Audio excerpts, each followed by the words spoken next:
നമ്മളെ കുടുംബങ്ങളിൽ സർവ്വസാധാരണയായി കാണപ്പെടുന്ന പ്രായമുള്ള ആളുകൾ കാണുന്ന അസുഖമാണ് ഉപ്പുറ്റി വേദന അല്ലെങ്കിൽ കാൽപാദത്തിന്റെ വിവിധ ഭാഗങ്ങളിലുള്ള വേദന. അത്തരക്കാർക്കുള്ളതാണ് ഈ വീഡിയോ.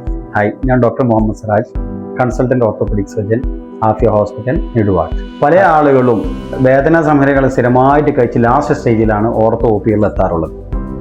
ഈ ഉപ്പുറ്റി വേദന അല്ലെങ്കിൽ കാൽപാദത്തിന്റെ വേദന കൺജനറ്റൽ കണ്ടീഷൻസ് വരാം, trauma, minor trauma, dislocations, ankle sprain പോലത്തുള്ള ട്രോമകൾ കൊണ്ടുവരാം. ചില ആളുകൾക്ക് ഇൻഫെക്ഷൻ കൊണ്ടുവരാം, ഓസ്റ്റിയോമൈലൈറ്റിസ് പോലത്തെ ഇൻഫെക്ഷൻ കൊണ്ടുവരാം. ഇൻഫ്ലമേറ്ററി കണ്ടീഷൻസ് ആയിട്ടുള്ള റൊമറ്റോയിഡ് വാമവാദം പോലെയുള്ള അസുഖങ്ങൾ കൊണ്ടുവരാം.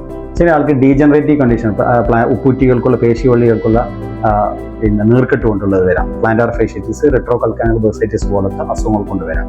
ചില ആളുകൾക്ക് ന്യൂറോ സംബന്ധമായിട്ടുള്ള അസുഖങ്ങളുള്ള ആളുകൾ, ന്യൂറോപ്പതിക് ജോയിന്റ് ഉണ്ടാവും, ജോയിന്റുകൾ നശിച്ചു പോകുന്ന അവസ്ഥകളുണ്ട്. ചില ആളുകൾ വളരെ റയറായിട്ട് ആണ് ട്യൂമർ കൊണ്ടുവരിക, കൽക്കാനിയത്തിനൊക്കെയുള്ള ട്യൂമറൊക്കെ വരും. അപ്പം ഇത് പ്രോപ്പറായി നിങ്ങളൊരു ഡോക്ടറെ കണ്ട് വേദന, നിങ്ങൾ ഉപ്പൂറ്റി അല്ലെങ്കിൽ കാൽപാദത്തിന് വരുന്ന വേദന ഒരു ഡോക്ടറെ കണ്ട് ക്ലിനിക്കൽ ഇവാലുവേഷൻ ചെയ്തുകൊണ്ട് തന്നെ ഇപ്പോൾ ആവശ്യമായിട്ടുള്ള ടെസ്റ്റുകൾ ചെയ്ത് എന്താണ് അസുഖം എന്ന് പ്രോപ്പറായിട്ട് കണ്ടെത്തി ചികിത്സിച്ച് കഴിഞ്ഞാൽ പൂർണ്ണമായും നിങ്ങളെ കാൽപാദത്തിനുള്ള വേദന മാറ്റിയെടുക്കാവുന്നതാണ്.